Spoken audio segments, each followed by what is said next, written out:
Thanks for clicking. The Canadian Real Estate Association, the CREA, just released Canada's housing stats for the month of July, showing a continuing slowdown of Canada's real estate sales and prices.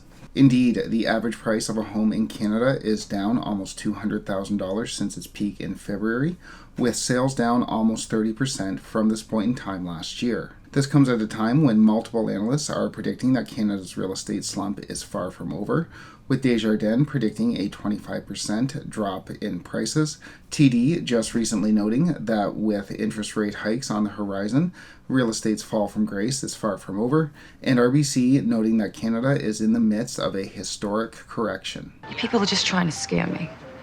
Meanwhile, according to the Bank of Canada's Housing Affordability Index, Canadian real estate is at its lowest level of affordability since the early 1990s. So what I want to do today is go over the CREA report, take a look at how far sales and prices have dropped, take a look at the required income needed to get into Canada's real estate market given the new prices and interest rates, and then take a look at what to look for next. Speaking of interest rates, Canada's inflation data is expected to be out tomorrow, which will have a big impact on the Bank of Canada's rate decision in a couple of weeks. We'll obviously have updates out on that inflation data and on that rate decision on this channel. If you want to get those updates, make sure you click like and subscribe. But for now, let's get into the CREA report.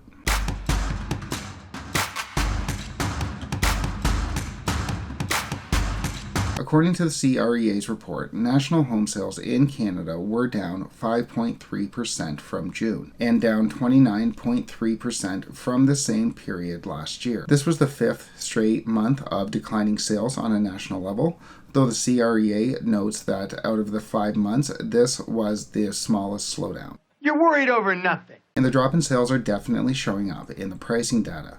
Canada's average price of a home in July was $629,971, which was down from June's $665,850, and down almost $200,000 since the peak average price we saw in February of $816,720. That's a 22.9% drop in Canada's average real estate price in just a little over 5 months. All you lost was money. In the benchmark price, the price of the home, which represents the most popular set of features, was also down in July as well. The benchmark price in June was $809,700, which fell to $789,600 in July, which was down from a peak of $874,000 in March. So the average price of a home in Canada is down $189,000 since February. In the benchmark price, the price of a home, which represents the most popular set of features, was also down $84,000 since its peak in March as well. But what about affordability? How much income is required by households to attain that average and benchmark price in Canada now that prices are down but rates are up? The average price of a home in Canada peaked in February at $816,720. If we used back then a qualifying rate of 5.25% with minimum down payment requirements and zero debt, the minimum income needed to get that average house was $170,000. However, if we look at July's average house price of $629,000 in change, and we use a qualifying rate of 6.44%, that's the contract rate of 4.44 plus 2%, minimum down payment requirements, and a 25-year amortization, we see that the income required to get that average home price is $150,000. So, to get that average home price in Canada, Canadians now have to earn $20,000 less than they did in February. Not to mention, they also require $20,000 less of a down payment. However, the same cannot be said for the benchmark price. Again, the price of the home that has the most popular set of features. The benchmark price peaked in Canada in March at $874,100.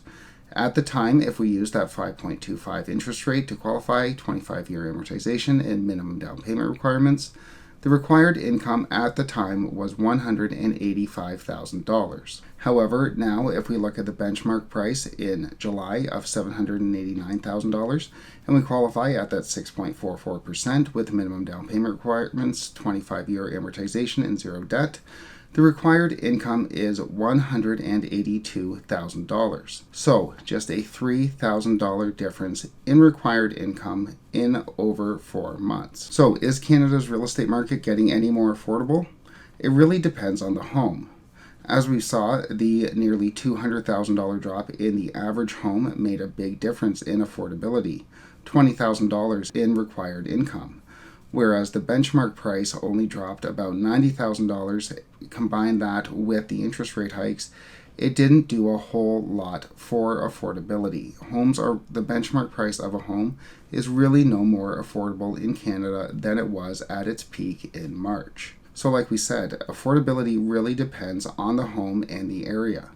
Ontario and BC, notes CREA, have seen the biggest drop in home prices, over the last few months. And as such, those homes are probably a little bit more affordable than they were at their peak. However, other real estate markets, such as those in the prairies and in Quebec, have only seen modest dips in the price of their homes, and as such, their homes are probably not any more affordable. In fact, they could very well be less affordable. With that said, mortgage rates are lower than they were 1 month ago, but home prices continue to fall.